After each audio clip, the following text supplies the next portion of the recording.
नमस्ते दोस्तों, मेरा नाम है सी देवांग महेश्वरी। मैं आप सबका इस चैनल में स्वागत करता हूं। टाटा मोटर्स के शेयर पिछले एक हफ्ते में अराउंड 40 से 44% तक बढ़ गए। क्या ऐसी चीज़ है टाटा मोटर्स में कि उसके इलेक्ट्रॉनिक व्हीकल बिजनेस को इतना ज़्यादा वैल्यूएशन मिल रहा है by one of the leading firm TPG group? इस वीडियो में हम जानेंगे इस सवाल का जवाब और साथ में ये भी जवाब कि क्या हमें अभी टाटा मोटर्स खरीदना चाहिए। देखते रहिएगा पूरा वीडियो। शुरू करने से पहले अगर अभी तक आपने हमारे टेलीग्राम चैनल को ज्वाइन नहीं करा है तो टेलीग्राम चैनल को ज्वाइन करिए। अराउंड मोर देन 3000 मेंबर जो है वो फ्री इनसाइट्स का फायदा उठा रहे हैं। सबसे पहले तो ये समझते हैं कि टाटा मोटर्स में एक्चुअली हुआ क्या। ऐसा क्या हुआ कि जो शेयर का प्राइस है वो 232 से लेके अराउंड 40-45% का जंप सिंपली 4 से 5 दिन में मिल गया। I mean that's insane. तो इसके लिए आपको समझना पड़ेगी दो चीजें। सबसे पहले तो इलेक्ट्रॉनिक व्हीकल मार्केट और टीपीजी ग्रुप ने ऐसा क्या देखा टाटा मोटर्स में।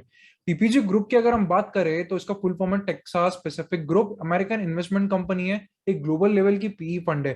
अब इसने टाटा व्हीकल की एक इलेक्ट्रॉनिक व्हीकल की अलग से सब्सिडरी बन रही है जिसमें Tata Motors electronic vehicle passenger vehicle जितने भी बनाएगा वो सब उस सब्सिडरी के थ्रू वर्कआउट करेंगे।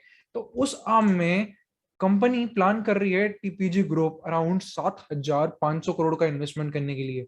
अब 7,500 करोड़ तो इन्वेस्ट कर रही है, बट सोचने वाली बात यह है कि इसके अगेंस्ट में वो 11 से 12% का स्टेक लेगी, जो कि प्रेफरेंशियल शेयर्स के लिए होगा, आगे जाके कभी इक्विटी में कन्वर्ट हो जाएगा, पर रहेगा 11-12% ही।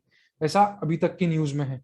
सो 11-12% पे अगर आप 7,500 करोड़ इन्वेस्ट कर रहे हैं, मतलब जो टोटल वैल्यूएशन सिर्फ इलेक्ट्रॉनिक व्हीकल पैसेंजर व्हीकल्स का जो जा रहा है टाटा मोटर्स का, सिर्फ ईवी बिजनेस का, वो जा रहा है 70,000 करोड़ के आसपास का। टाटा मोटर्स की करंट मार्केट कैप आप देखेंगे तो वो है अराउंड 1,77,812 करोड़, और ये भी 40-50% पिछले हफ्ते बढ़ गई है। तो उसके पहले अराउंड 1,20,000 करोड़, 1,30,000 करोड़ के आसपास होगी। अब ईवी में ऐसा क्या हुआ कि इतना वैल्यूएशन मिल रहा है? मतलब सड़क पे आप देखेंगे तो इतनी गाड़ियां नहीं दिखेगी। माना कि आपको टू व्हीलर दिखेगी, थ्री व्हीलर दिखेगी, बट फोर व्हीलर्स इतनी नहीं दिखेगी। तो समझते पहले कि पैसेंजर व्हीकल्स में ईवी मार्केट क्या बोलता है। उसके लिए अगर आप समझेंगे तो अराउंड 6,000 यूनिट्स है जो टोटल कार्स गई थी FY 2021 में। Okay, around 6,000 units, that's it. But सोचने वाली और समझने की बात यह है कि इसमें से 64% कार जो थी वो सिर्फ और सिर्फ एक कार थी जिसका नाम है Tata Nixon electronic vehicle. So bulk of the sales came from Tata Nixon EV, which sold around 3,805 and accounted for 64% of total electric PV sales. इसके बाद जो था वो MG था, MG ZS, जिसकी अराउंड 1,499 यूनिट्स इलेक्ट्रॉनिक व्हीकल बिकी है। मतलब कि मारुति का तो अभी नाम ही नहीं है।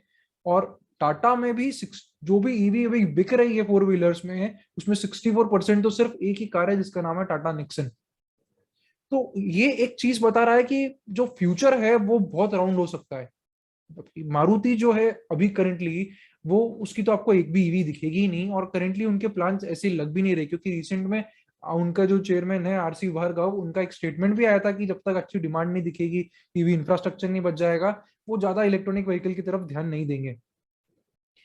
पर टाटा मोटर्स जो है वो ऑलरेडी सड़क पर पहुंच चुकी है, 64% करंट मार्केट शेयर भी रखती है। तो फ्यूचर कुछ ऐसा होगा, जो होगा वो इलेक्ट्रॉनिक व्हीकल की साइड है, ये फॉर श्योर है। और अगर ऐसा होता है तो Tata Motors will be a big name.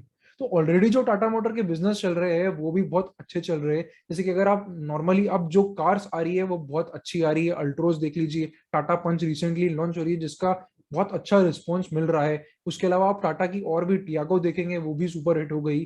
तो टाटा में एक अच्छा चेंज आया है ओवरऑल कार में। और सबसे इंपॉर्टेंट बात ये, अब हिंदुस्तानियों को भी सेफ कार बना के देते। 5 स्टार यूरोपियन सेफ्टी स्टैंडर्ड्स के हिसाब से टाटा पंच और अल्ट्रोज जो है वो मार्केट में आ रही है। पर मेजोरिटी ऑफ पैसा, ये बात भी मैं आपको बता देता हूँ, मेजोरिटी ऑफ जो प्रॉफिट अभी भी आता है टाटा मोटर्स को वो आता है जगुआर लैंड रोवर से। बट ये जो ईवी पार्ट है ये हो सकता है हिंदुस्तान में आगे जाके डोमिनेट करे। और हो सकता है कि यही पोटेंशियल टीपीजी ग्रुप ने देखा, और यही आपको इस इन्वेस्टमेंट जो उसमें हो रहा है उससे समझ में आता है। सो ये एक बहुत सोचने समझने की चीज है कि electronic vehicle market four wheeler में आज बहुत नेसेंट है, बट ये फ्यूचर में बहुत अच्छा कर सकता है, और टाटा के लिए एक बहुत बड़ी अपॉर्चुनिटी है। और ये पूरा मार्केट शेयर कैप्चर कर सकता है आगे जाके, क्योंकि मारुति इतना हाई अभी इलेक्ट्रॉनिक व्हीकल्स पे नहीं है, और साथ में जो दूसरी कंपनीज भी है वो भी इतनी नहीं है। अब बात करते हैं उस क्वेश्चन की जिसके लिए आप बिल्कुल इंतजार कर रहे हैं, टाटा मोटर्स क्या अभी खरीदना चाहिए? कमेंट में लिखिए क्या अभी टाटा मोटर्स खरीदना चाहिए कि नहीं, और फिर हम देखते हैं कि उसके चार्ट्स क्या बोलते हैं और क्या ये सही प्राइस है टाटा मोटर्स खरीदने का। सो आपके सामने मैंने अभी जो ओपन करा है वो है टाटा मोटर्स का चार्ट। अगर आप देख रहे हैं तो ये रहा पिछला रन, जो कि अराउंड 7 अक्टूबर से अभी 14 अक्टूबर राउंड में 44% का ओवरऑल इसने रिटर्न दे दिया है। अब आपको ये देखना चाहिए कि ओवरऑल लॉन्ग टर्म चार्ट कैसे है।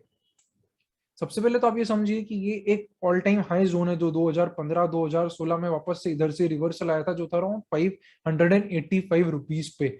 और अभी अगर आप देखेंगे रिसेंट रैली के पास, तो प्राइस इस ओवरऑल लॉन्गर टर्म रेजिस्टेंस के पास में ही है। तो ये एक अच्छा एरिया नहीं है खरीदने के लिए, क्योंकि अभी ऑलरेडी एक अच्छा रन दे चुका है। This was a good point two add, एक अच्छा लो एंट्री पॉइंट, इस पे लो रिस्क पॉइंट बन सकता था। बट मैं कभी भी ऐसे कोई भी शेयर हवा में नहीं लेता हूँ कि यार अभी बहुत अच्छा लग रहा है, एकदम से फियर ऑफ मिसिंग आउट को आप अपने दिमाग पे डाल दीजिए और सडनली बस आप एडॉक डिसीजन ले ले। ऐसे कभी भी शेयर हवा में नहीं लेता मैं। मेरे को एक अच्छा लो रिस्क एंट्री पॉइंट चाहिए रहता है, जहां पे काफी टाइम से स्टॉक रिस्ट कर रहा हो और फिर वहां से आगे ब्रेकआउट भी दे रहा हो। सो ये ब्रेकआउट तो ऑलरेडी हो गया, उसके बाद रिटर्न भी आ गया अच्छा खासा। अब आपको या तो वेट करना चाहिए इस ऑल टाइम हाई जोन के ब्रेकआउट का, क्योंकि यहाँ पे हो सकता है कंपनी रिस्क ले, नहीं तो आपको एक पुल बैक का वेट करना चाहिए कि जस्ट इन केस अगर मार्केट में कुछ करेक्शन आता है और ये स्टॉक आपको 380 390 के आसपास मिलता है, तो डेफिनेटली एक लॉन्ग टर्म के लिए अच्छा बाय हो सकता है।